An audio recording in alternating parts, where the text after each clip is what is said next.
Miller for three. Yes. Jordan. Open. Chicago with the lead. Court. Batista with the catch. Oh! LeBron James with no regard for human life. Hand down, man down. Yeah, I can see how disrespectful he's being right there. No, I went to Temecula and brought you some dirt. Yeah, that's a technical. Mama, there goes that man. Welcome back to The Bounce, brought to you proudly by Bite Size Sports. I am Kev, the happiest Pacers fan in the nation, and joined, as always, by my dear friend and a bit maybe sad friend, James. James, how we doing, sir? Kev, I'm sad, bud. I'm just sad. My poor owls. The poor owls. It should have been the Owls. It was always the owls until it wasn't. It was always supposed to be the Owls. They robbed us. They robbed us, let me tell you. Oh, should we watch it? Should we get this one out of the way? Let's for in case anyone didn't see it? Because apparently a lot of people started to skip the Final Four, but don't let me bury leads. Let's watch the footage. Yeah. Five to shoot, taken on, and it's blocked. Pulled down by Mensah. They have the one timeout. Are they going to take it or not? They don't have the scorers on the floor. It's Butler with 2 seconds. He's got to put it up. He wins it. Well, hey, as a fan of the mid-range jumper, can I say that there is a part of me that gets some serious brain chemicals released when I watch that jump shot go in. But an absolute heartbreaker. Made only worse when you see that footage of how close that foot got to the baseline. It's so close, and he's not out of bounds. You can see it. It's so close, and they didn't have any of their offensive guys in. It was all their defensive players for the possession before they went. That man had not taken a shot from that spot all year. Not one shot. And heartbreaking. But props to them. Unbelievable win. And then they went and got trounced by Miami by UConn because UConn decided to roll everybody in the tournament this year. It was unbelievable. Even as it was happening, we were watching it live. Shameless plug at Playback TV / Bite Size Sports. We were there and just couldn't believe it. Even though after a certain point, I think Trevor and I had to acknowledge, well, this is what they've done all year. So how surprised are we? They won their NCAA tournament games by an average of 18.3, 24, 15, 23, 18, 13, 17. Kev, even when San Diego State got it to 5, was there any moments you're like, this is going to be a game? Because I didn't. I was like, now UConn's about to put this away. So, you know what's funny? Okay, so there's a moment right after they cut it to 5 where UConn hits a big 3 after that to make it 8 at about 5 minutes to go. And I remember, I believe it was Nate. Shout out to Nate. And also shout out to Trevor, but I'm not sure which of the two. I'm pretty sure it was Nate who said a dagger. And I, former coach and team mascot and student manager that I am, said, hey, not so fast, sweetheart. But I didn't say that out loud. I kind of just internalized it. And no, because he was absolutely right, because it never got close again. It never got close from that moment on. As much as it's a logical fallacy to think, 8 points, an 8-point lead with 5 minutes left, that's no dagger. But when you think about the context of how long the Aztecs had kind of clawed back and how long it took because they couldn't hit a thing. At one point in the first half, they were 5 of 21 from the floor. It took them forever to claw their way out of this hole. Yep. And for that reason, although that's not normally the case, that 3-pointer to put them back down 8 with 5 minutes left, it did seem to be an actual dagger in that game, James, because it was all downhill for them. I mean, the Huskies were running downhill from then on, and it was all downhill for the Aztecs. Just shattered the Aztecs' momentum. Just completely shattered it. Just like they said, it was a dagger. And you're within 5, and suddenly it goes from 5 to 2-score game to a 3-score game, and then the wheels just came off. UConn was the best team for most of the season. They had one bad stretch that everybody kind of forgot about them, where they were like 2-6, I think. The rest of the season, they were the best team, and the best team won it. Yep. As is often the case, despite how as much as we love our parody, and I'm going to jump the line here just a little bit.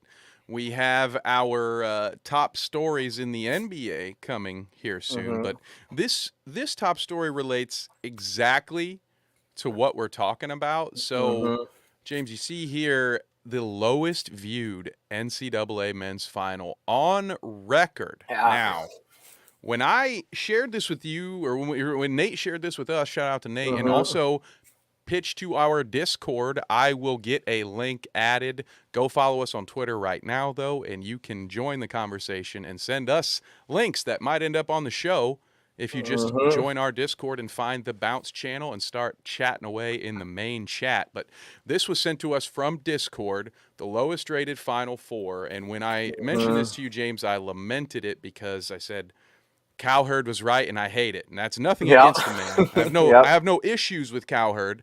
But when George Mason went to the Final Four all those years ago, a similar article was published, and he went on his national program and called the nation out, basically, saying, we all say we want Cinderellas. We all say we want upsets. But when those teams make it to the grandest stage, far too many people decide they no longer care and they don't want to watch. And I think, James, I'll speak for myself, and then I'll ask you. I was surprised to find out that this Final Four was the lowest viewed in history, because I thought that the parity and all the excitement, and just with the globalization of the game and with sports betting, I thought, oh, for sure, it doesn't matter anymore. The days of us needing blue bloods are gone. We don't need it. There's 300 teams in Division I. People will watch good basketball just to watch it. Wrong. So what do you think, James? Are you surprised, and do you have any solutions? Very, very surprised, because like I told you in Discord, I don't know anybody that didn't watch it. It's not none of the people I know.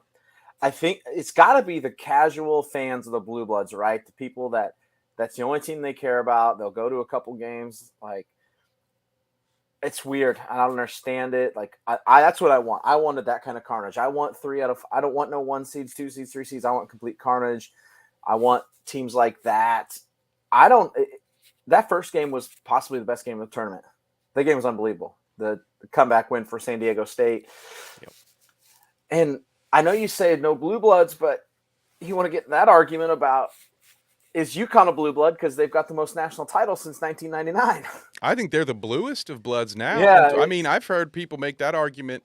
I know it's only been the last 20 years, but I'm one who says the blue bloods only became the blue bloods because of dominance over some decades. You know, so for instance, let's talk about transitive. Let's act like it's you can kind of fall out. So for instance, my beloved Hoosiers. A perfect example here. Might not be a blue blood anymore because the last time they were in a Final Four, early 2000s. So slide them out. As much as it pains me, slide UConn in if that's how you feel about it. But absolutely, they have to be. How are they not a nationally? How are they not a powerhouse program based on the last 20 years? Exactly. You can put the resume against anybody. Kentucky, UNC, Duke. They're absolutely better than your beloved Hoosiers. UCLA. Sorry, boys. The amount of titles they have more than each of those schools. And it's a weird thing. Now they did that weird thing where they tried to go off into football land and join the American and be a football school, and that didn't work. And they backtracked, came back, which, by the way, I love. I love the fact they came back. They're like, we screwed up. We're going back to the Big East. I do love that. And look at it. Look at it's worked out. Big East is the best conference of basketball this year. Now, I don't think there's a question anymore. It makes me so happy. You know, although, you know, my Midwestern Big Ten brethren might be like, what? But I would just say to you, did you not watch the Jim Boeheim episode? Because I laid all of this out for you. I grew up in the late 80s and early 90s. Of course I love Big East basketball. Are you kidding me? Think about how many those titles. Dandies, Chris Mullen. Think about how many titles the Big East has in basketball since 1999 compared to the Big Ten. I don't want to think about that. Next question. 1, 2. Is it 7? Is it more? Because Villanova's got 2 in there. Yep. 5 for UConn, 2 for Villanova. I don't think there's any others, is there? I don't think so, but I'm sure it's it's very possible that there's a straggler in there that I'm slipping. But yeah, it's at least 7, right? 7-1. Yeah, who's the Big Ten? Is it Michigan It's State? Michigan State. Yep. And that's their last one. Mateen Cleaves, baby. Was that 2000? 2000 or 2001, yeah. Yeah. So, oof, Rough. yikes, big yikes. Not thrilled about it, but yeah. So what do you think? Will this be an issue going forward, or do you think that parity will inevitably be a good thing? Because I don't think this is going to change, to be honest. With the transfer I don't rules, think so we're only either. going to see more of this, in my opinion. Mm-hmm. I don't think it's changing. I don't think you're going to see the numbers like that again. Like, it's still the most popular event, and like, it's the most fun, in my opinion, it's the most fun event in sports. I don't think you're going to have to worry about it. It was a little low, but it's still 15 million viewers. Like, I think you're fine, but it'll be interesting to see, like, if there isn't a Kentucky, a Duke, a UNC in there, will it stay? It's something to watch for. I hope not, but it is something to pay attention to for. Yeah. I want to keep an eye on it too. I want us to prove Colin wrong. I want, some point late 2020, let's call like 2028, 29. I want to see this on where Colin was right. Then where Colin was wrong. I was wrong. Well, I was right 6 years ago, but now I'm wrong because everybody likes it when the best team in basketball for most of the year is actually Florida Atlantic. And I just say, with no disrespect to the Aztecs, I believe FAU gives UConn a much better game in the final. I said the same thing. I was watching it Monday, and I'm like, this would have been so much better if it was FAU. Now, props to the Aztecs for winning it. FAU had their chance and couldn't get it done, but man, it'd have been more fun. I would have loved to see the Owls in it. Yeah, absolutely. I would have loved it, but c'est la vie, as the saying goes. C'est la vie. What can we do about it? Well, the one thing I'm going to ask you folks in the chat to do about it is answer a little question for me. So I'm going to pose this question to you out there listening, to James as well, and also to myself. And what we're going to do is, at the very end of the show, before we get into the final weekend preview of the 2023 season, we are going to look at your answers, and we are going to give ours. So my question here is, now that the playoffs are all but locked in, there are 2 teams out west that might have something to say about it, although we genuinely believe one has finally, although 2 months late, has finally decided that they are not going to try for the playoffs. Maybe. We'll talk about it here in a second. All that in mind, what is your dream NBA Finals matchup? If you could have any 2 teams, it doesn't matter how realistic. I don't care about logic. I don't care about reality. I want you to tell me, if you were scripting it, since that's the meme of the year, who is going to be in the finals in your dream scenario? So let us know in a comment. That can be on Facebook or YouTube. Twitter, folks, soon we'll get an intern up here that can keep an eye on our Twitter feed while we are live. But I would say, if you're watching us on Twitter, be sure to hop over into YouTube and let us know in a comment. Otherwise, we will shout you out at the start of next episode. So there we go. I will leave you with that for now, and we will move into our top stories of the week. And we're going to start with what I just mentioned, and that's the Utah Jazz, in case those of you, I know we switched channels some time ago, so you may not have heard the months that James and I have been painfully lamenting for the Utah Jazz to stop winning. And this news right here, James, it honestly puzzles me even more, because we'll get into it in more detail shortly, but Lauri Markkanen will serve in the Finnish military this offseason. Military service is mandatory for male citizens of Finland and must be completed by age 30. Now, he is likely going to be checking in on April the 17th. And a little backstory here. So this is mandatory. Lauri's agent has come out and said, like, yes, we want to do this. Absolutely. It's a point of pride for male citizens in Finland to do this. So it's never been an issue. He has previously postponed it because he was in college at Arizona. And last year he postponed it when the Cavs made the play-in tournament. So that leads me to my frustration, James. We've been saying for a while that Utah has no business trying to get into the play-in, and knowing that this is something one of your young stars has to do and that he has to do before the prime of his career is over, is that not even just one more incentive to say, hey, let's try to not make the play-in, because if we do, Laurie, of course, he's not going to, for Cleveland, say, oh, okay, guys, I'll play in the play-in with you, but now on this new team in Utah where I'm going to spend the next 4 years of my career, I'm out, guys. No, he would inevitably postpone it again, and then at a certain point, you run out of postponements, and then maybe you're Joe DiMaggio, and you have to go serve and miss some actual playing time. All right, so James, what is Utah doing? Props to Laurie, by the way. I want to say that, but what's going on in Utah, man? I don't know, man. You can't solve this for me? This is the easiest question of the day. It should have been Tankapalooza from day one, man. Especially knowing this, like, I had no idea until you sent this to me today, and I was like, what are we doing? We said it a long time ago, man. Some of the first episodes we did that they should not be trying to win games and that this would inevitably happen, and sure as shit, it inevitably happened. Like, God, I don't know, man. I don't have an answer. It's dumb. They dodged a bullet at least. I don't know, man. Like, what are you guys doing? We have a comment in the chat. We have a question, and I will pose it to James here momentarily. We're going to get through the rest of the headlines here, but it's a good one, and it does cue up something we're going to talk about later. But James, I don't want us to miss it, so we're gonna talk about that one here in a moment. But first, you showed me this Mark Cuban's request or protest of the uncontested Warriors basket that was memed worldwide has been denied. So what are your thoughts here on this one, James? Stunning development. Stunning. What the NBA said, they came back and took the lead in the last 4 minutes, so it didn't. They couldn't prove that they didn't have a chance to win the game. Like, it doesn't happen. Like, no. We all knew it. We all knew it, man. We all knew it. Yep. Anybody who's coached or played, I guess only the owner could do this, right? Because if anyone else tries to do it, so many stops along the chain of command, they're telling you, hey, deal with it.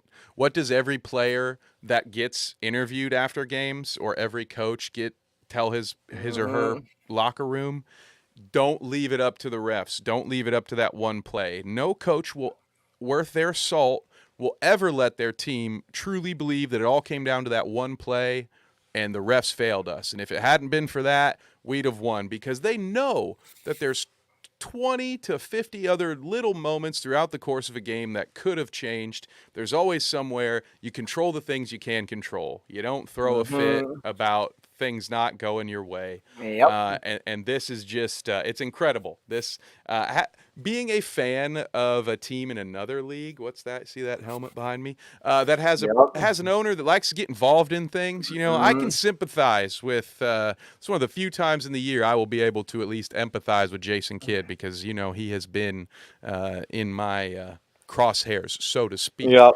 My journalistic and an analytical crosshairs. Please don't get me banned from social media for colorful language. But yeah, so I wanted to add this one on top of we didn't get the basket. We didn't get the game or the redo or whatever we thought we were going to get, Mark Cuban. Not really sure what that was.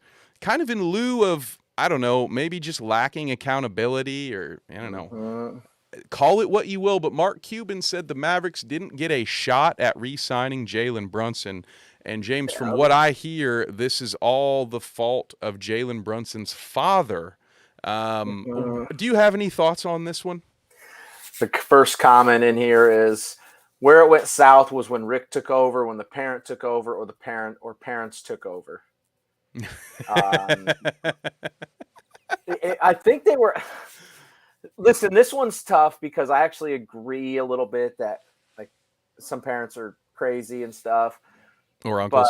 But that's the problem, is the Knicks president is Leon Rose. That's Jalen Brunson's godfather. And it was his first agent.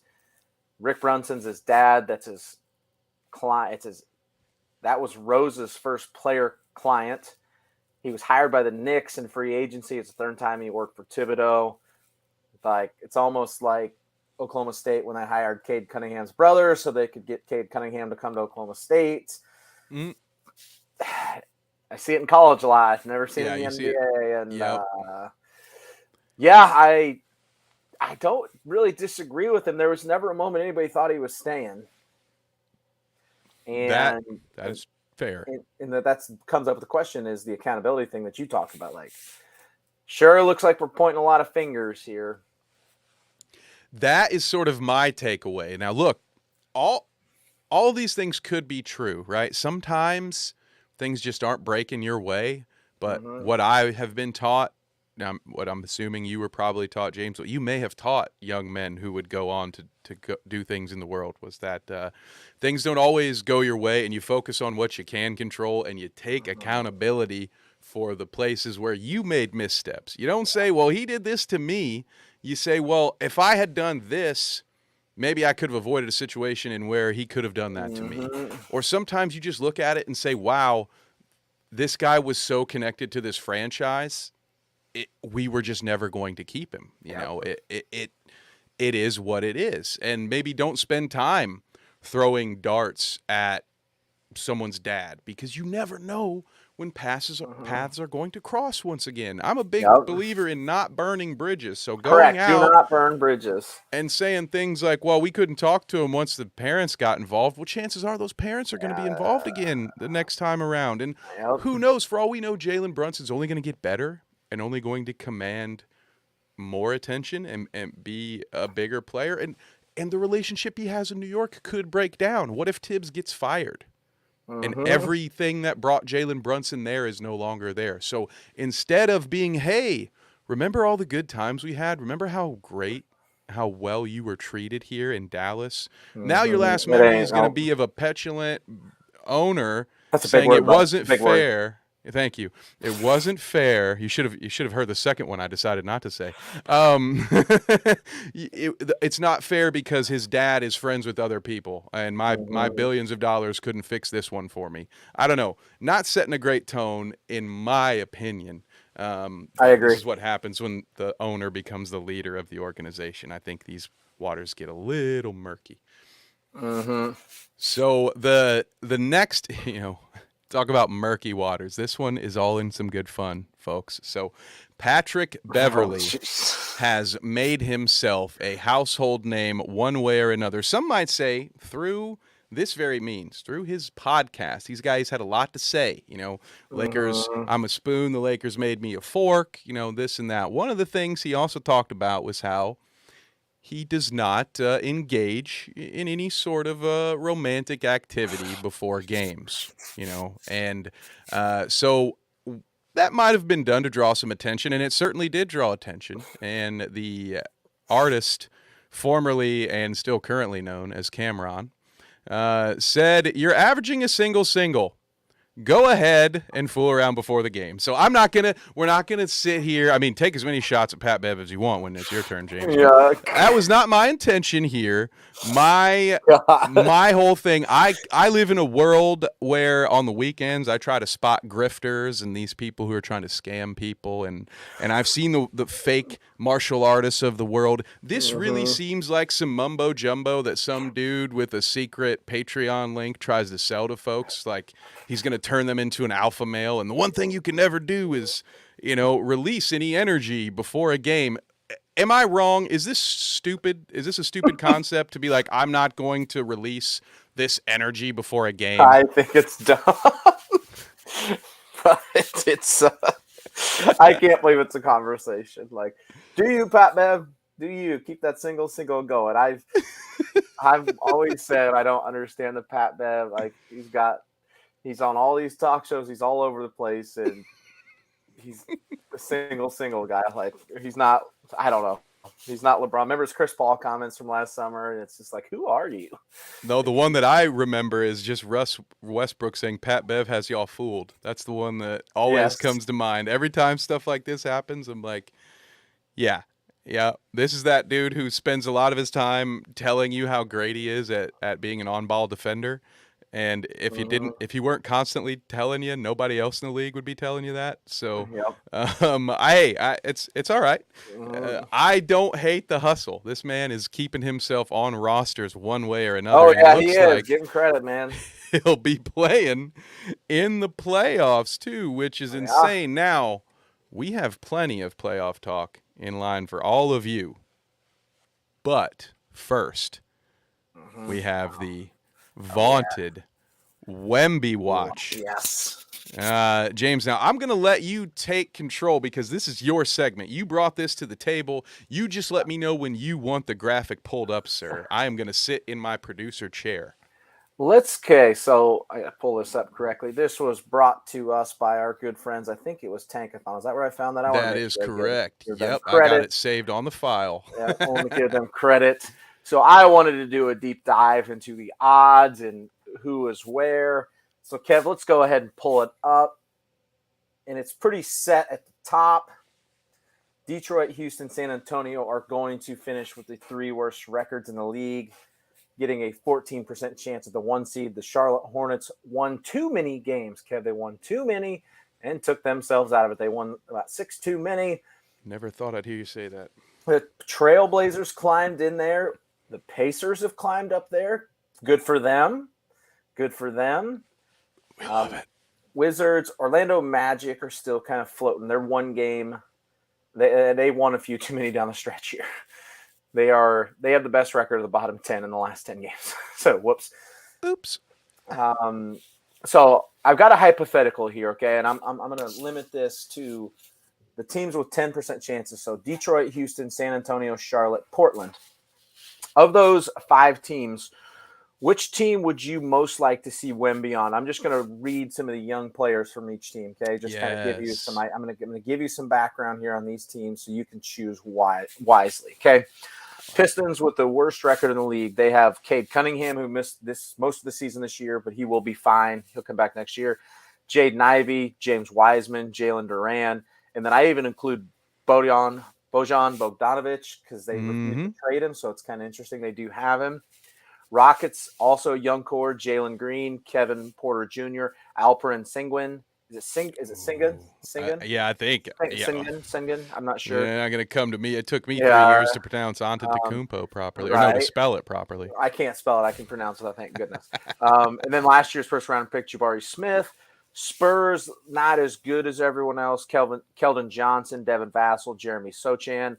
Hornets, really, it's only LaMelo Ball and Scary Terry Rozier. And I think I am missing. Who's the guy that got suspended? I don't know. I'm Bridges? Yeah, Bridges is on that team. Yeah, and then I'll ever see that again. I was just going to say, random thought here. We're gonna veer here. Did he even play this year? Did he miss the whole season? I don't believe so. Yeah, I don't think. That's right. I'm going to end up down a rabbit hole here while we're talking. I will be very surprised if we see him again. It's going to take a couple of years, I think. Look, not Mikal these Bridges, two things right? are not. We've seen other players be out for a couple of years it's not for Mikal lesser Bridges. offenses. Mikal. It's Miles Bridges. Miles Bridges. That's right. That is correct. Okay, and then our last one is the Trailblazers, and they've got 1 player and 1 player only that matters. That's Damian Lillard. So, Kev, I've given you the bottom 5 teams in the league.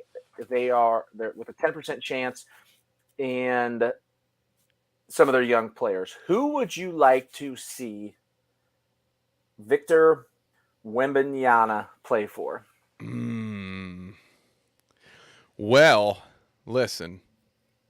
I think I'm in line with Lee here in the chat. Let us know who you guys think of the teams listed. This is not just because my brother is a Pistons fan.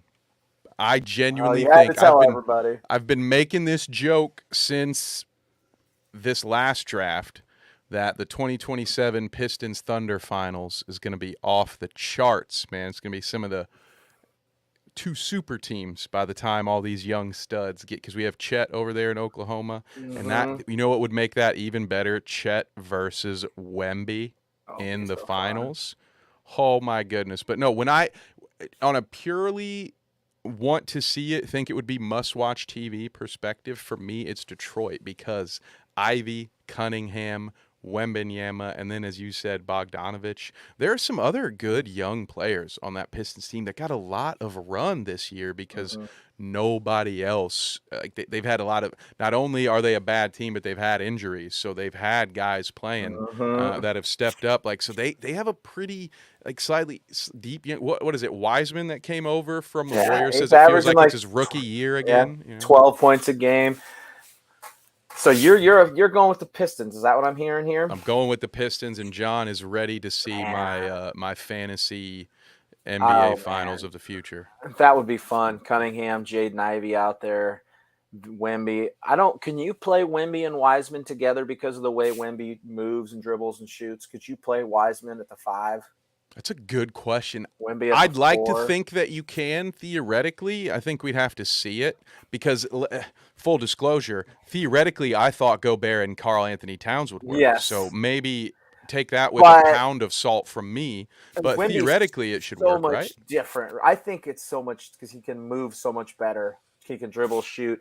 Then all of a sudden, Wiseman and Durant are your 5. That's interesting. Bogey's your 3. Man, that might be a playoff team right out the gate. I don't hate him with the Rockets, Jalen Green, Porter, those guys. I don't hate that. LaMelo Ball with him's fun too. That's fun. They just don't have anything else. Yes. LaMelo and him would be a lot of fun. The only one that doesn't really get me excited is the Spurs. Yeah, they're a young core, and I just don't like it as much as the rest of them. They do have that historic. So before, in modern times, the young fans might not remember it or think of it quite this way, but the Spurs used to be like the international team all-star because not only did they have Duncan, Parker, and Ginobili, but they'd fill their ranks with the likes of Boris Diaw. Yes. Who, so they'd have these really talented, under the radar guys from overseas because it wasn't, nowadays we think about it, right? We think, of course, we're looking at Europe because some of the greatest stars in this league are European. So we're not surprised anymore. We have Giannis, we have Luka. But back then, I think the Spurs were able to fleece some cats early on because they were the first one there. And as John points out, get another European on the Spurs. It's time for that requel, baby. Let's go. It's been a minute. Let's bring it back. And I'll miss him, Lee, but you give Pop Wemby, he's going to be around for a minute. But just like, there's some names right there. Just like John also said, I think Wemby can operate on the perimeter. I think that's where you don't have to worry about your 5 being a stiff or being Rudy Gobert. I'm going to go weird here, and this is just because I'm tired of him being up there by himself. I would love to see Wemby play with Dame Lillard. Mainly just because I want Damian Lillard to have some friends. I don't want him not playing in the playoffs. I don't want him sitting out the end of the season because they're tanking. Like, I wouldn't be mad there. That one would be kind of fun.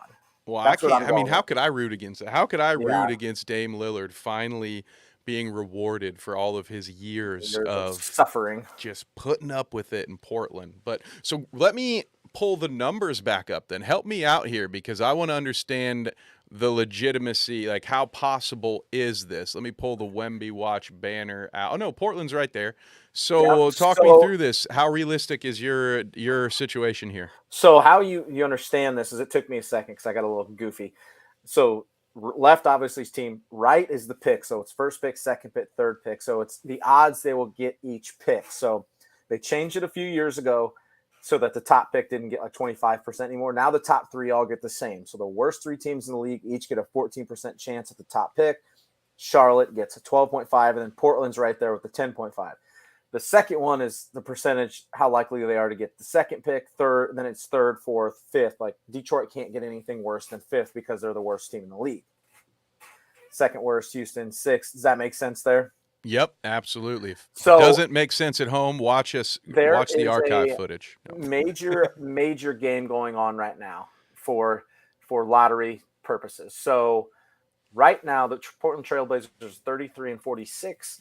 The Indiana Pacers are 34-46. So the Portland Trailblazers have a 1-game lead, being worse. Yes. Right now, the Trailblazers are playing the Spurs. Now they can't catch the Spurs. However, a win would tie them with the Pacers. So a loss would give them a full game lead on the Pacers for that 10.5% instead of the next one down, which is a tie at the moment, 8.3 or 8.2%. So we're monitoring closely. It's the third quarter, and the Blazers are down 5. They are in Tankapalooza. Dame has not played in like 10 years, it feels like. But so, yeah, it's getting San Antonio has a interesting. knack for winning these kind of games, and they're the only kind of games they've been winning this year. But they continue to beat the kind of the teams that are in the mix with them, much like Orlando did earlier. And now they have a 7-point lead. Yep. You know, while we're talking about big games, I should just mention that Miami is up about 30 on Philadelphia. Huge win game. for them. Huge win for them in the play-in game standings. It's really the only thing left in the East. All 10 teams have been decided in the Eastern Conference for the playoffs. The only question remaining is who's 6, who's 7. Exactly. That's it's big win for the Heat tonight. Big one. And now that takes us almost perfectly to the playoff update. Now, I will say, you know, John did bring up a very good point here. Are we sure? No. But before, as we go to the playoffs here, Lee had a question for us. So I want to go back to this. We're going to start here before we just dive into our all-encompassing playoff. But this can give us a good starting point. Do either one of you think Memphis will come out of the West? If so, do you think they can win a 7-game series against the East rep? So there's 2 questions here, James. Can Memphis get to the finals? And if we believe so, could they win this whole thing this year? I'm gonna cheat Lee's question here. Can they? Yes. If they get there, do I think they could win it? Yes. Do I think they're going to win the West? Absolutely not. In my opinion, I believe in the Nuggets more. I believe in the Suns more. I believe in the Warriors more, which is wild considering they can't win on the road. If Paul George comes back, I like the Clippers a little bit.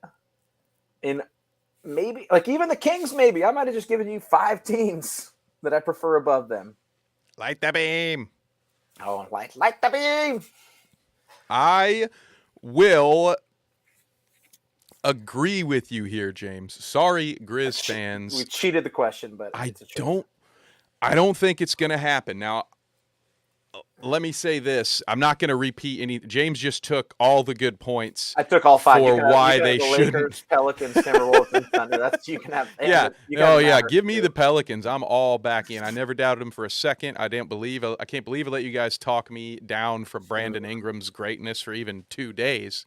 I knew I was right about that guy. But anyway, I don't think Memphis, I don't believe, is going to make the conference finals this year, let alone win it. But just for fun, let's say if they do, teams I think they're beating in the East they start after Milwaukee and Boston. So if for some reason, like if we get a Memphis-Philly series, yeah, I could see that.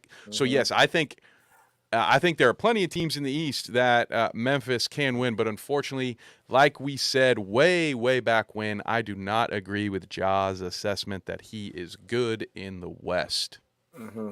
No, sir. You just never know. There was more bad news coming out of Memphis today. Yes. With him, So we should talk. Yeah, we should talk about that maybe briefly, right? It was. Let me pull that up. It was a shoe-related incident. It was, yes. So it started back in, I closed the tab, but so this is from about August of 2022, and it was just released publicly in March of 2023. And when the official incident was first put out, Ja Morant and the group he was with were listed as unknown individuals. Yeah, and he's now not. It's been. He's not a suspect or anything. It's actually has to do with his mom.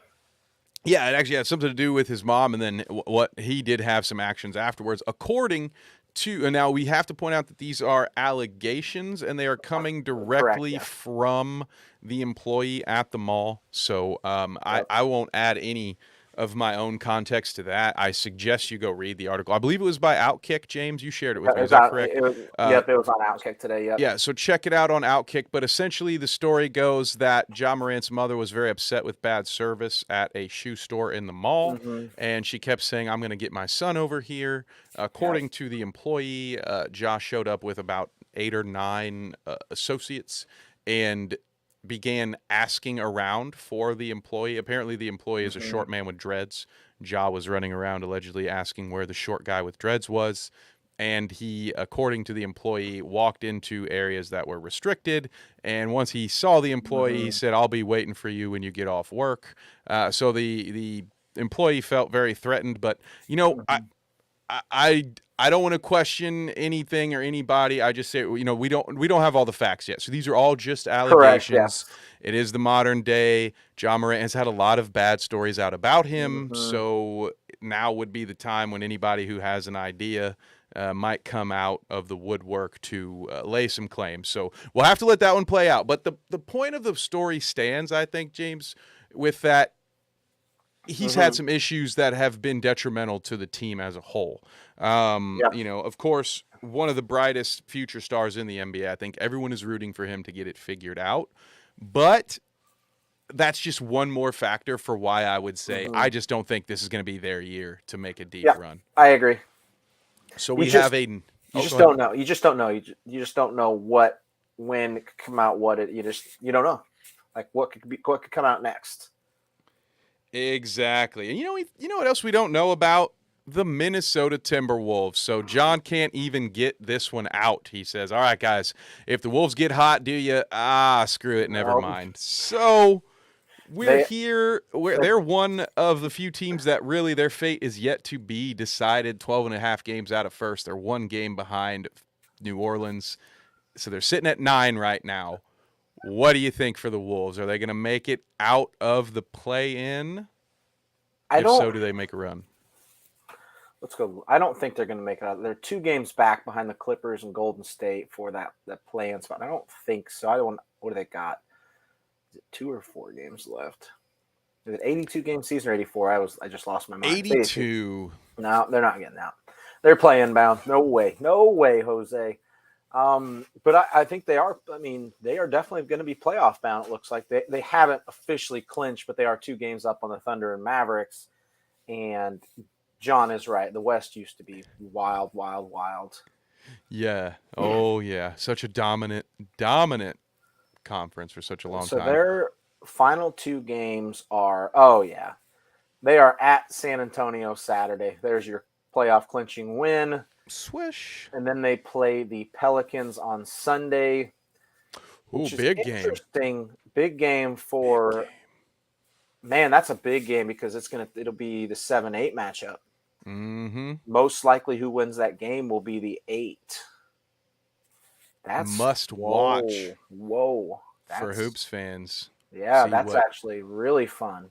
See what BI has been cooking down there in New Orleans. Looks like Minnesota. There's no update on Zion playing. They announced it earlier today. If you didn't see that, they just announced he's still rehabbing and conditioning, which essentially means he ain't playing, folks. Yep. At this point, if I'm a Pelicans fan or anybody thinking about betting, I am just assuming Zion will not be there. Let yourself be pleasantly surprised should he return. But it is a damn shame, if I do say so myself. Again, I'm repeating some old beats because this is only our 3rd episode on the new platform, so some of you haven't heard me say all these things before, but we were very high on the Pelicans early on the season. I should say I was. I don't want to lump James in with my insanity, but at one point, this team was the top team in the West, and at no point, I think for about 7 games maybe, did they have Ingram and Zion healthy? So they it very. They did well without BI. Then when Zion got hurt, the Pelicans were 23-14 and 3rd place in the Western Conference, and that was January 2nd. He has not played since, and. Woof, because Brandon Ingram was also missing time in January too. He came back, wasn't completely right. They've gotten hot though, man. They've won 8 of their last 10. Like they're playing good. It's just they It's been tough. Ooh, we got Lee predicts Pelicans 7, Lakers 8. Ooh, okay. 7. Okay. I don't mind that. See, they are tied right now. Do you have, if you have, sorry to put this on you, James, but if you have the schedules handy, do you know who the Lakers last two I keep games pulling are? it up. Yep, your perfect timing. Oh, ooh.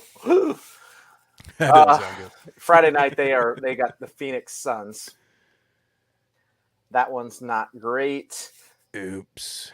Utah is Sunday, so that's pretty winnable. Yeah, I got to win that one. So let's look at that again. They could finish with identical records. Give me a tie. I think that's your 7-8 game. The question is who's who. Which one's the 7? Which one's the 8? Who would you win? Just going to throw that. That wasn't planned, but I think I have to take the Lakers in this one. So if that helps you out. I think so too. They're finally they're 7-3 in their last. Man, Pelicans are 8-2 in their last 10. I was just going to say Lakers are 7-3 in their last 10, but I think I like the Lakers. They're finally getting healthy. All those AD, LeBron. That's a fun little play-in story, though. You know, if Brandon Ingram, that would be, chef's kiss from me. Yes. If Brandon Ingram without Zion is able to knock the Lakers of all teams out of the playoffs, couldn't write that one better yourself. And yeah, Trev, I hope that's not the case. I hope so, but man. I really do. But what I might suggest for a guy like Zion is it's time to change his approach to the game, which admittedly might have some rough patches in these first couple of years, because what made him a force in this league is that strength, is that explosiveness, that almost in guard ability inside the inside. Did you make that word there. Up? Is that real? Yeah, that one's not real. I'm on my Jim Rome out here. Yeah. Yeah, he might have to completely pivot. I mean, it's been done. Normally, it's done a lot later in people's careers, and it's not done in a way where they're able to keep that all-star level. I'm thinking of the Vince Carters, the Walt Williams of the world. There's a real throwback for you, boys. People who were known as guys who attacked the rim and were able to extend their career by years just by learning how to play on the perimeter and play below the rim. But I just don't know. You're going to take away what makes Zion. So that's the problem always been is he's so big, man. He's so big and so explosive. All his injuries have been what you'd expect. Their lower body, it's foot, it's hamstring, it's soft tissue stuff. Like, you're not supposed to be that big and that explosive. Like, it's awesome, but man, I don't know. Comes at a cost. It comes. There's a fun one. Let's look up how many games has he played every season. I'm going to pull him up real quick. He missed a whole season, I'm pretty sure, in here, right? I believe so. He was he was the number 1 draft pick in 2019. If it's not all, it is most of a season. 1920, he played in 24 games. 2021, last year, played in 61 games. It's this almost eligible for an award. This year, 29 games. In his career, he's played in I got to do the math. Just barely over a season. Not my strong suit. Career. 82 times 3. So TLDR. In 3 seasons, he's been eligible to play for 246 games, not including postseason. If they made it, I'm not even sure. He's played in a whopping 114. Yikes. He has played in 46% of his games he could play. That's a scary, scary fact. And when they gave him that extension last summer, when they signed the monster contract, that was the question. That was the big worry. Yep. And here we are. Because of the broken foot. So I don't know. I mean, I'm not suggesting maybe to completely do away with it, but to build your game around what seems to be what's causing you to be on the sideline all the time. They may have to pivot. Now, Lee has some thoughts on the Lakers-Pelicans matchup. He says Lakers will not beat the Pelicans because they don't play fast enough. You'd be so happy. You would be so happy. is an interesting take there as well. So it'll be interesting to say, yeah, he's not wrong about how slow they are. But so maybe some of their newer acquisitions will get them through. It'll be very interesting. But yeah, with Ingram and McCollum, I can't say the Pelicans can't win one game against the Lakers. I would be a fool to say that. They Yeah, it's absolutely just have the ability to knock them one out. game. It's just one game. It's one of the reasons I love and hate the play-in at the same time. So we have the West, we have the East. Some of these spots are locked in. Where else do you want to go, James? Where do you want to go next? We have, I believe the Cavs Knicks are locked at this point at the 4-5 matchup. Yep, So I we think could preview that specific one. that's Of course, locked.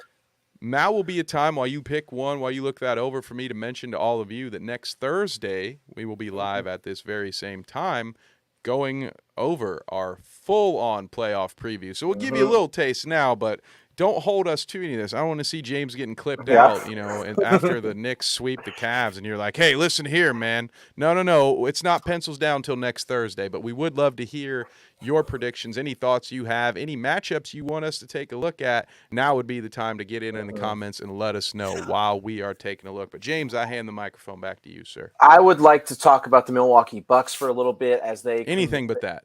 They clinched home court advantage throughout the playoffs last night. They won last night. Without Giannis, they beat the Bulls 105-92. Worrisome development. It's been the problem for the last 2 years. Chris Middleton re-aggravated the same knee he's had problems with all year. He left with 3 minutes into the game. It doesn't sound like it's anything more than re-aggravating it, and they pulled him for precautionary. But without him, I don't think they can win it, can they? That's a tough one. I'm going to go back to a comment from earlier. You love this. You have loved the Joe Ingles signing. You've loved this for a long time, man. You have. I'm going to give you credit where credit is due. I love that. Well, and there's the other thing. There's here's another one from the Kev jukebox, where there are two teams all year, James, who I have, well, not all year, that's a lie. Since the trade deadline, there are two teams who I have fawned over. I have spilt myself all over these two teams, talking about their depth and how impressed I am by it and how it's what separates them, in my opinion, from the rest of the league. Now, these injuries cut into that depth, and that's happened on both teams. That's why I'm saying it this way. The Clippers and the Bucks now both are running into, I don't know, maybe why their front offices felt like they needed to be the deepest teams in the league. I don't know. Maybe it wasn't just let's get really strong. Maybe it was hey, we got guys on this team that get hurt a lot. So I will say I disagree, because this team's already won a lot of games without Middleton, right? Like they did a lot without him. So I am going to go ahead and say I have faith that they could still do it. But it's certainly going to be a much more challenging without Middleton. So do we know, update me, I'm sorry, do we know officially what it is yet, or is he still being evaluated? Middleton? Yes, sorry. They just said he re-aggravated the knee. That's all they said. That's all they said. That one's tough. So it's a little scary. Scary. I don't know. What about you? You're out on them then. If he's not back, it's Boston all the way for you then, or is there another team in the East? I could see Philly. Listen, those top four in the East are good. Like if he's out, I would go Boston, Philly, Bucks, Cavs. Boston, Philly, Bucks, Cavs. Yeah. Also, Lee, I didn't know this. So Lee posted something I didn't even know had happened. I didn't realize Julius Randle sprained his ankle and has been out. I missed that somehow. How long are we looking for Randle to be out? Because I would have to retweet what Lee is saying down here. Jalen Brunson and Hart cannot do this alone. Last Wednesday, 8 days ago, and they said he'd be reevaluated in 2 weeks. So that would be enough time. 2 weeks would be the 13th, or 7 days ago would be the 12th. Let me go to I got this in my Wiggins debate. So the playoffs, they wouldn't play till the 15th. So it's essentially 2.5 weeks. Ooh, so a best case scenario, he's potentially starting back up to start it, and he's probably more likely going to miss at least the first 2 games of that series, is my opinion. yeah. If he's being That's bad. reevaluated 2 days before they start, That's and not good. I don't know that they can survive a 1 to 3 game hole without Randall. So I would say, yeah, Not against Cleveland. not against Cleveland. There are other matchups maybe in the East if they were one of the if the Knicks were in the top half and they were playing a play-in team, maybe, but they're not going to beat this Cavs team shorthanded, even if it's not for the full season. Now, John has another good one. How do you guys feel about the playoff heat this year? They always turn it up to 11. Whose year are they going to ruin? And it's a great day for this question, John, because as we're talking about Philadelphia, Miami just dropped 129 on them and beat them by 28 points tonight. So it seems like Miami is right. They're stretched and loose, and they're warming up for that home stretch of the playoffs. Yeah. And historically, they are a team. Remember the bubble year? Because I'll never forget how they swept my Pacers on their way. They swept the Pacers, who had Michael Jordan disguised as T.J. Warren in the bubble. They had T.J. Warren bubble on they had bubble T.J. Warren on their team. They could do nothing to stop the Miami Heat. I mean, they slayed a dragon that day in Orlando. But yeah, I will never bet against the Heat in the playoffs with actual money because I just can't do it. But I think they would stop. Let's see. Let's look at the standings. James, do you have anyone in particular you think that whose playoffs they're going to ruin? So the question becomes, so with their win tonight, the Heat go down. They're 1 game behind Brooklyn. Okay, so this is a big deal for seeding purposes because if they would get the 6th seed, they would play the 76ers, who they just steamrolled tonight. So if they're tied, Brooklyn wins. They got the tiebreaker. They swept the Heat this year. They beat them 3 times. Right. Okay, so Brooklyn's got home versus Orlando, home versus Philly. Orlando's been playing good, and then Philly is Philly. The Heat, after their win tonight, their schedule's much easier. They go to Washington, to Orlando. Or they go to Washington, home versus Orlando. The Heat have to have they have to have them. If the Heat go 2-0 and they go 1-1, the Heat get it. Or no, that would give the Heat. No, they would tie. So they actually need Brooklyn to go 0-2. I think Brooklyn's going to get that, so they'll get the 6th, and that leaves the Heat, who clinched their division, by the way, tonight. If you haven't updated yours, I just saw there's a Y next. I'm like, what is that? They clinched the Southeast Division. That's mind blowing. That would put them in the 7-8 matchup. Win that, they play the Celtics. If they get the 8 seed, they would play the Bucks. I don't know. I don't think I believe they can beat either of those teams. Boston or Milwaukee? I don't think so. That's what it comes down to. Because here's the thing. Yep. As Lee mentioned in the chat here, they knocked Philly out last year. Yeah, they did. Yeah.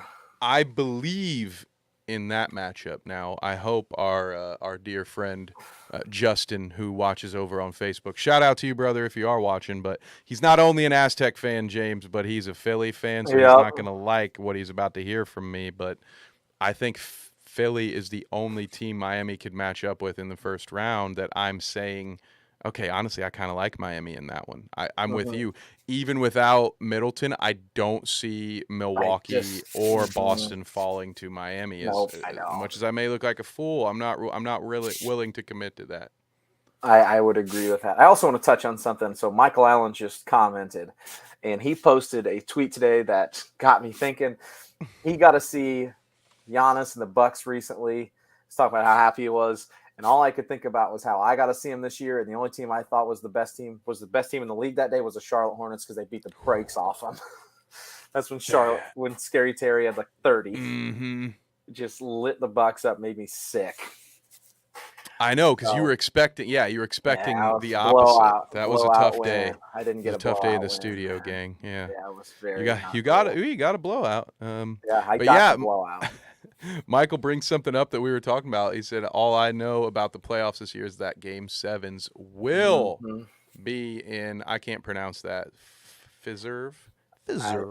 I think, yeah. I think it's Wherever Fiserv, Milwaukee plays, and he is correct. So Yep. I think that maybe takes us to, well, stop me, James, if you have other matchups you want to talk about, but we have gotten about to the point. We have a few more people in chat, so let me prime this before we go into it.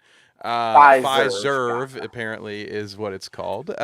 But guys in the chat, after we wrap up our playoff update here and before we look into the weekend preview, we asked you earlier, what is your dream matchup? So take all of the analysis out of it. Of course, you can only include teams that qualified for the playoffs or at least to play in. But let us know if you had it your way, if you could write the script, as they say on Twitter, who would you see or who would you want to see take each other on in the NBA Finals? Once we wrap up here, we will discuss that. James, what else you got on the playoff slate? I love, and I don't know who it's going to be, but the 4-5 matchup in the West is going to be fun. Is it going to be – actually, the 4-5 and then the 3-6 could be fun because you're going to get – the 4-5 is going to be Phoenix versus either the Clippers or the Warriors, and most likely the 3-6 is then the Kings versus the Clippers or the Warriors. I think those are very fun matchups. Yeah, absolutely. Give me the Phoenix Suns versus the Warriors. Give me Kevin Durant against the Warriors. I give it to me, please. I want it so badly. If the basketball gods are real, they'll give it to us. We finally would get, and I don't know, this may have changed over the last week or so, but we talked about this a couple weeks ago too. Kevin Durant has yet to return to Golden State and actually play a game. So imagine, we talk about script writing and stories. What better story could there be in the first round than Kevin Durant finally making his return to Golden State to play them in the playoffs? And there's just all kinds of incredible narratives. I also, for one, will be rooting for the Kings to win a first-round playoff game. So I don't want to see them match up against the Warriors, just because I don't want to see the Kings get another unfriendly whistle. I'm not going to suggest anything other than, if you don't like that comment, go watch the 2001 Western Conference Finals, and I think you'll find that I'm being a bit film will be a little here. grainy, and the shorts will be a lot baggier. It has not changed. It has not changed. So I don't think anybody cares if the Clippers get knocked out in the first round is all I'm saying. So I think the Kings would handle that. Steve Ballmer's team, we're not worried about them. So we want to see 4-5. We want to see Phoenix, Golden State. That's absolutely who we want to see. So let's Kev, I'm going to put this question to you. I'm going to give you who they play, and then who do you think is going to get it? So they are tied. Okay. Looks like to me the Clippers have the tiebreaker. I don't know. They must have won the season series. So Golden State tomorrow night goes to Sacramento. Sunday goes to Portland. They have 2 road games. They have 9 road wins on the season. That's not great. The Clippers play Portland Saturday, turn around, go to Phoenix on Sunday. Who is going to get the 5 seed and who is going to get the 6? Ooh, that's a tough one. As I think about that, yes, John, I will. I think we may be able to get that. We may be able to get to do that. We will see. So I think the Warriors are going to win one of those 2 games on the road to gives them 10 road wins. Yes, to get to double digits on the season. The Clippers, though, I think so it's Phoenix and who else? Who is the other one? Phoenix and that's the wrong team. Portland. They got Portland Saturday, so that's going to be a win, right? So I think so we're going to get a tie. Who owns the tiebreaker? I think they're going to be tied. It looks like to me, with the way these are set up, I think it's the Clippers. Let me do some digging here. Do your thing and talk some while I'm going to do some. We can't have it. We need the Clippers to lose both of these games. That's what we want. Or we need – so I'm going to have to root. Ooh, this gets interesting. Now, I would never suggest that the sturdy and very confident Sacramento Kings would ever consider doing this, James, but in the name of preserving your legs for the playoffs and yeah. in knowing that your position is in fact locked up, is there a chance that the Sacramento Kings team that the Warriors play will be shorthanded in that this actually could be back-to-back road wins for the Warriors? Because I'm looking at that. I'm looking at these standings, guys. You can look at them with me. And again, any player and any coach would say some very choice words to me right now about, like, we're not afraid of anybody, you nerd, whatever. And I get that. I'd be saying those same things. However, I personally, as much as if Paul George were to come back, I would revert on this stance right now. But I think if I'm Sacramento, I'd rather play LA, and in that case, I'm not really incentivized to go out and risk my starters getting hurt in a meaningless game against the Warriors. So I don't know. Just something to think about. I don't know what they will do, but it's very possible the Warriors get a couple of gimme wins here at the end of the season. This gets interesting, okay? So they split the season series. So it is 2-2. I am now looking up. I don't know what the tiebreaker is. The so I have to plot look. thickens. I've got to look. We're all really Warriors fans are rooting for my daydream Sacramento scenario right now. Okay, so head-to-head record. Here are the tiebreakers when two teams have the same record per the NBA. Head-to-head record, division leader over team not leading division. What the heck is that? Okay, advanced analytics. Division leader over. So this is going to get goofy. Let me pull the standings back up. Let's go to division. Ooh, that's going to be probably the Clippers then, is what we're going to get. So yeah, I think the tiebreaker goes to the Clippers. I'm still going to say they're in the same division. They're in the same division. Yeah, well, and the Clippers are 8-7. The Warriors are 6-9. Yep, so they won't be able to catch that. So it's going to be. It's gonna be. We need a road swing for Golden State. Get them to 11 road wins. It's gonna be the Clippers unless we get. That's so weird. That is a weird way to do it. It would be 4 of their last 5 road games as wins too. Lee pointing out what a swing that would be. Higher winning percentage within division if teams share a division. Yep. So yeah, they're done there. So we'll lock that in. So here we go.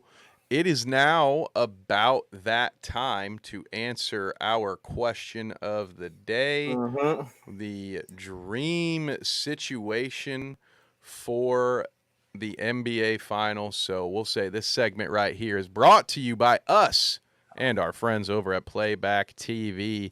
We had a blast watching the NCAA Men's College Basketball Championship on Monday. We will certainly be watching as much playoff basketball as I can physically sit myself in front of a screen for. And we'll, as the guys have mentioned, eventually start diving into classic throwback NBA programs, because another cool thing about the folks at Playback is they let us live stream YouTube channels. So now that the NBA has opened up all of these full retro classic games, we have just all kinds of stuff that we'll be able to watch together, including some of the dream matchups from previous NBA Finals. So let's see what we have so far. Let's see. We got Bucks Kings, but this was the first one. Here we go. For the finals, Bucks Kings. That's what Michael's got. But that was the game that he watched, and he is near Sacramento, so it'd be a tough one for him, Let's see what else we have here. I would love that one. Okay. Because he moved out there. Kings, he lives Bucks. out there.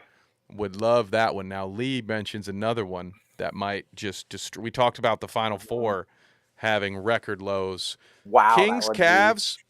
That might be the least watched final since Nets Spurs. That wouldn't be dogfight, and I mean dogfight in like the most honest sense of the word, not like in the colorful. I didn't mean that as a compliment, guys. Although I loved it as a basketball fan, I still loved it. But geez, and where else we got? Trevor, we have Suns v Bucks. That's a good one. I would love that rematch.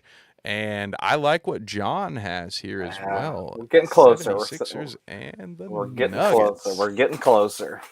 So what about you, James? What is your dream matchup for these NBA Finals? I have been ride or die with the Nuggets all year, bud. All year. All year. Denver Nuggets are in the finals. That's the Ooh, West team I okay. want to see. It's who you want to see, huh? I could pick a lot of different East teams, but I think I want the Celtics to go back again this year. Oh, I want to see a little okay. differing team, Okay. the two powerhouse stars versus Joker. I think that would be a lot of fun. Celtics would have home court advantage in that. They would have home court advantage there. Celtics and Nuggets, you say? Mm-hmm. Yep. Okay. Well, we have at least one in common. Yours So, is the Celtics, isn't it? although now this is my completely illogical. I don't think there's any way this happens. And there would be part of me that would hate it just because I root for a small market team. I do want to see the little guys go. However, a Lakers Celtics, I believe, aren't they tied now for the most championships or the most? I believe they might be tied. It's probably close, yes. So if there's a scenario where those two teams have a finals, and it's sort of like this old guard versus there are so many little stories inside it where you have LeBron and his legacy, then you have Tatum and Jaylen Brown, and they're like Romeo and Juliet, man. The world keeps trying to tear them apart. And so I think for me it would be Celtics Lakers, like just the growing up as a fan of Larry Bird and watching those classic Bird Celtics finals that were up before, those were classics when I was coming around. We just had an ESPN Classics channel we could watch them on. So I love Lee's comment here, his dream matchup. I don't think too many people would be mad about that. I would also don't like that. think the Warriors got the firepower this year. However, Kev, there is somebody coming back for the Warriors that if he can get back rounded into form quickly, could change the playoff picture. Is that okay? Andrew Wiggins was spotted on the sideline Tuesday for the first time since he took a personal leave from the team. He's been away for 51 games, he was away for 51 days, missed 23 games. It was announced he will not play this weekend. He is not playing. Before he left the team, he was averaging 17.1, 5 rebounds a game, 2.3 assists, 47% from the field, and 39.6% from three. If they can get a top 6 seeds, it would be huge for them. Because instead of having to play games from the 11th to the 14th next week, they don't have to play till the 15th. Ooh. If Andrew Wiggins can come back, Kev, what is the impact he has on the Warriors? Ooh. A potentially substantial one. I would like to think that amongst fans of the league, we all have, like, Andrew Wiggins has gotten his flowers by now, right? Like, we have our appreciation. We know who he is. Yep. We know he's an all-star caliber talent. However, you and I talk about this one a lot, James, in context with other teams. How much time is it going to take for him to not only get back into game shape, but also assert whatever that new role is going to be? Because, again, they have had a lot of possessions as a team without him. And how do you get him back into it? That's the question. And I think the biggest thing he brings is what Lee talks about is his defensive prowess. He's their best defender. He guards the big wings. Offensively, it's the question. Yeah, you're right. Because that's by the time he's going to play, it'll be, let me do some math. It'd be over 60 days, 2 months. It's a long time. It's the Kevin Durant thing, except the only difference is that he has played with these guys for a very long time. He should be a seamless fit right back in. But the question is, how out of shape is he? How long is it going to take, et cetera, et cetera. If he's already ruled out this weekend, you don't know. But if he can come back and be that guy that was averaging 17 points on almost 40% from three, it's a big deal, man. Big deal. And certainly, Trev, to answer your question, I do not know where Nick Wiggins is anymore. He played at Wichita State on the Final Four team. It's Andrew's older brother. I have no idea. He's overseas somewhere, is my guess. I don't actually know. Probably putting in work. Mm-hmm. Love seeing the growth of the overseas game. I got some friends of mine that played for Toledo back when I was there, still out there putting in that work in Europe overseas. So love to see it. Love to see the expansion of the game. But yeah, back to the Wiggins with the Warriors part. This is an X factor type situation. I already mentioned the hesitation spots that I have, but much like you mentioned, with Wiggins is not an incredibly ball dominant player who's going there's going to be some changes, but they're not going to have to completely revamp what they do. They're going to be the Warriors. They're going to move the ball. They're going to take open shots, and Wiggins is going to be a guy you cannot afford to leave open in the playoffs. So yeah, check back with us, because if Wiggins is back, I think depending on how he's looking next week when we lay in our final playoff predictions, I think a couple of us might be a little higher on the Warriors than we are right here, right now. So that takes me to the final weekend preview of the season, man. It's a bit bittersweet, isn't it? We James? made it, Kev. We made it all the way. My notes say week 23. We made it all the way through, bud. Yes, I think we missed sir. we missed 1 week in there when we switched networks. That was the only week we didn't go. So congratulations to us. Yes, on the back, bud. We did it. Now, let me just make sure all of you at home rest assured or assuredly. We're back. We're back. We're here.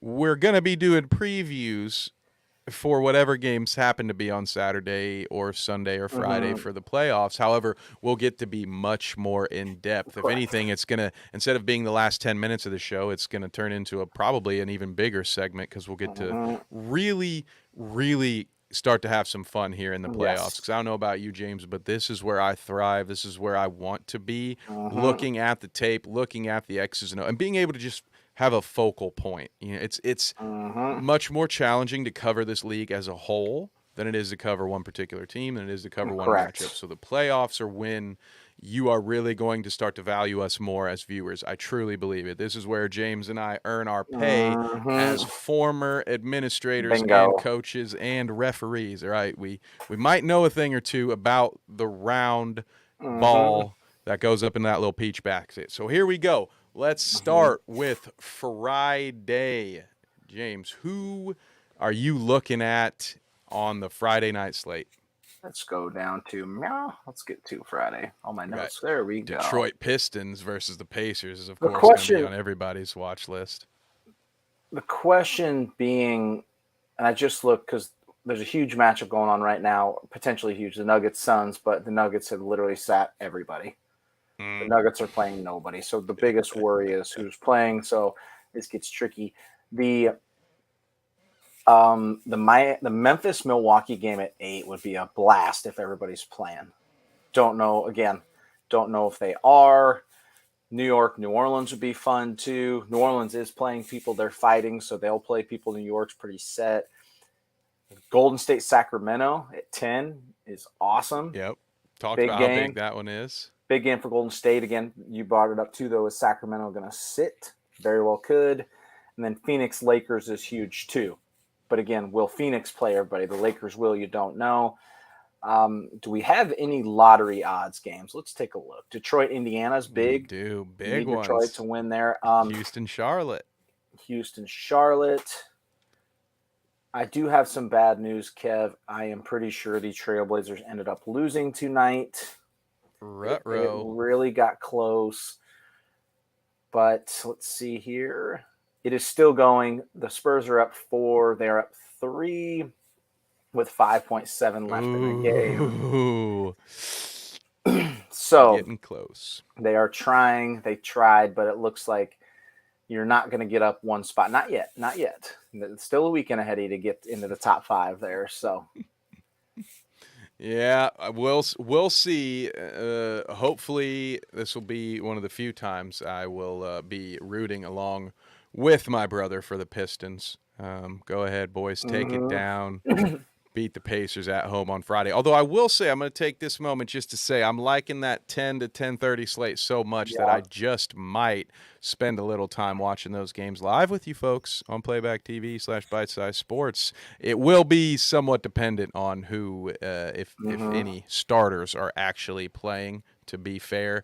But with Golden State and Sacramento and Phoenix and LA, holy cow, we might have to go live for that one on a Friday night. But it's tough to pick these games because we don't know who's going to play. So I'm not even if you want to take a crack at those last two, James, feel free. But I think a lot of it is going to be pending who plays now. I think Phoenix will be the questionable one really on Friday. Are they going to play everybody against the Lakers? Because we know who will be playing everyone, right? We can assume that the Lakers are still going to want Lakers, Golden State are playing everybody. The Pelicans are playing everybody. Dallas will play everybody. I like the idea of Golden State getting 2 road wins to finish the season. I'm pretty pumped about that. Also, the ticket prices there. You see that? Good Lord. Yeah, as low as Yep, that's the most expensive cheap ticket in the King Stadium, I bet. Jesus. Kings Arena, yeah. So tough ones to call here. Saturday at least makes it a little bit easier on us. It's a little lighter. There are actually still at least honestly, there's 2 pretty relevant games. I mean, Minnesota at San Antonio is not exciting by any means. They can't afford to not play. Minnesota and the Clippers are playing to get in, to guarantee themselves in. So those are actually huge games. The real question is, can Utah beat a Denver team that's probably going to sit everyone? Yeah. That's the question. That is going to be such a weird game because at this point, I truly believe Utah has embraced not making the play-in. Finally. They have to be crazy at this point to not do that. But that one's going to be a real sort of a game of chicken, right? You're going to, I wouldn't be surprised to see a couple of 10 days get signed before that one. See some G League talent, get a glimpse at the future. And then Portland at LA. I genuinely think LA is going to take that one down. So that leads us into the Sunday night slate, our last day last regular season basketball. And boy, did the NBA scheduler have a field day with this one. They said, you know what? Everyone gets a trophy. Everyone gets to play in the last game of the season. I think this is kind of weird, but I guess, hey, it's everybody. A literal smorgasbord or Borg, I don't know how to say that word, of NBA games. So take your pick. Anything sticking out at you? I'm just going to go. We're going to go run through them. I'm just going to run through the time. Philly, Brooklyn's big. Can Brooklyn lock the 6th seed up? I assume Philly won't play anybody, so I'm going to give Brooklyn the lead there. Miami, Orlando has implications too. They'll be playing at the same time. Miami will play everybody. Indiana, New York has implications because you're trying to catch Portland, so you need a loss there, Indiana. Dallas has 2 winnable games here. Chicago, Dallas, or they play the Bulls and then San Antonio, so they are not out yet. Big one, New Orleans, Minnesota is very fun. That's a matchup of who's going to play where in the play-in games. That's actually probably your biggest game of the day. That's basically the playoffs start there, if you ask me. I agree because I actually agree. I think that is the start of your playoffs because I don't think Memphis or Sacramento, Denver is absolutely the biggest names, biggest seeds, but I don't think either of them are going to play anybody. If Denver's already sitting people tonight, I don't see him play anybody. LA, Utah, LA should get that. Clippers, Phoenix could be a preview of the playoff matchup. The question is, will either of them play anybody to get a head start and just take a game and be like, all right, we're going to win the first game of the 8-game series? I doubt it. And then Golden State, Portland. Can Golden State get their 11th win on the road because they're going to win on Friday? Exactly. Yeah, I agree with you on all of that. I think what's interesting about the jumbled nature of these starts, because even the start times, look at it. All these games are at 1 and 3:30. 3:30, yeah. And in case those of you are at least here's the thought that I have. I can't confirm it, but some of the thought has to be to avoid allowing teams to know where their Mhm. setting's going to be Exactly. to kind of Yeah. try to force a little bit in integrity into these final Mhm. days of ticket sales because I believe that if LA Mhm. and Phoenix, for instance, come into Sunday knowing, hey, I'm 4, you're 5, no chance we see anybody valuable playing in those games for I me. agree. I think so too. I think they're both teams with the histories that they've had will say, yeah, no, some of you KD's guys, not you're going playing. to sit. Kawhi's not playing. Nope. Yeah, exactly. They might not even let him in the arena. Do we Might have just a say, hey, listen, timetable watch on? that from home. Do we have a timetable on Paul George? Any idea? I don't yet. I'm gonna look this up while you're I talking. didn't check before we went live, but I'm gonna pull it up real quick and just see. I don't know either. absolutely, yeah, that'll be our final thought here because that's got a big impact, huge implications on the playoffs in general in the Western Conference. Kawhi's been playing like a madman. Let's see. Not 15, good enough to beat BI though. 15 days ago was the last update on ESPN. Imaging done, revealed sprained night knee, reevaluated in 2 to 3 weeks. So Yeah, I was gonna say, I assuming think we're he'll like be, right yeah, around re-examination time, aren't we? yeah, we Reevaluation are time. we are around reevaluation time, so we're right there. Kev, last thing I want to bring up. Okay, Yes. one thing we have not talked about. MVP voting is next week. Ooh. It is down to 2 players. Is the Joker going to win it? Or is Joel Embiid going to win it? Is Nikola Jokic going to win it or Joel Embiid? Tough. Putting you on the spot, bud. Tough here. I put money down on Jokic. Last night, 2 nights ago? We talked about this in Discord. Another reason to join our Discord because you'll get free betting tips from me. Just don't bet a lot of money on it. Because the odds it had swung so far in Embiid's favor. They right? really have. They went. I mean, at this point, it's not worth betting on Embiid to win it, or at least it wasn't a couple of days ago. And so I would say, in the interest of trying to make money, if that's what you're looking at, if I would still place my couple of dollars on Jokic to win.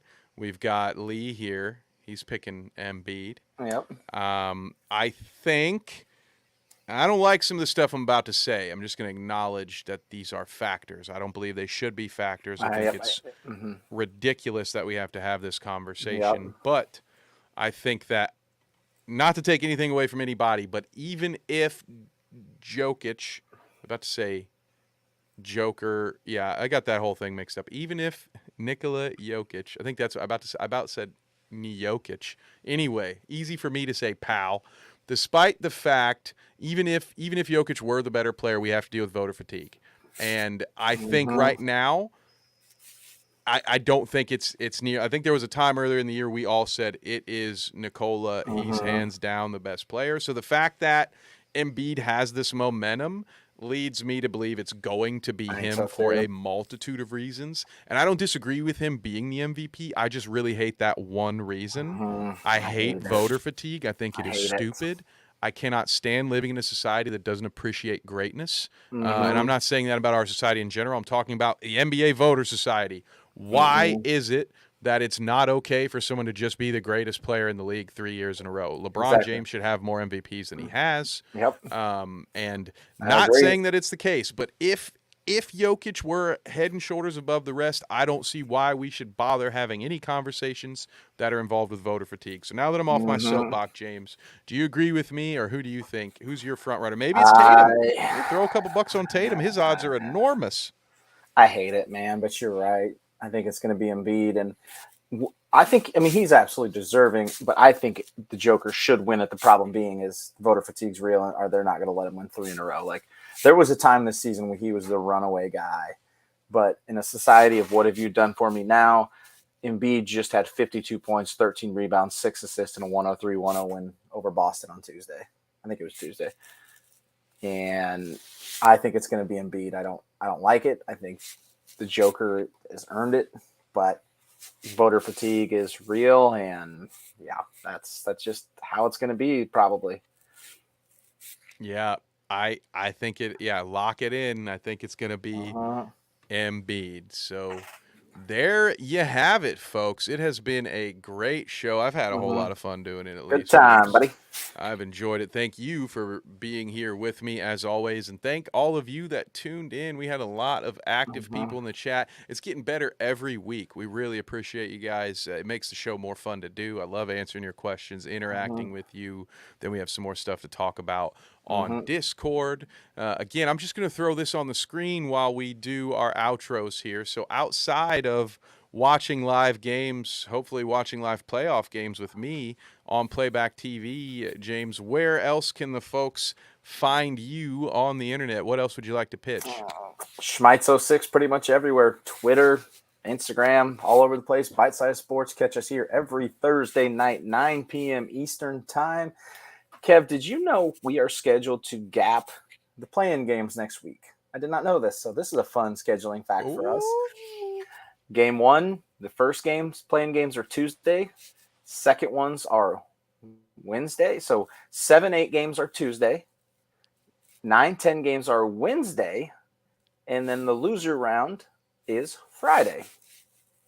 Wow, that is great. Even more Didn't know exciting. that. Yep. So It's a we'll lot get to talk to about. lock in playoffs and break down play-in games next week. So be sure you tune in for that. Go ahead and subscribe if you want to be notified 30 minutes before we go live so you don't forget about us. We understand, we get it. You get busy.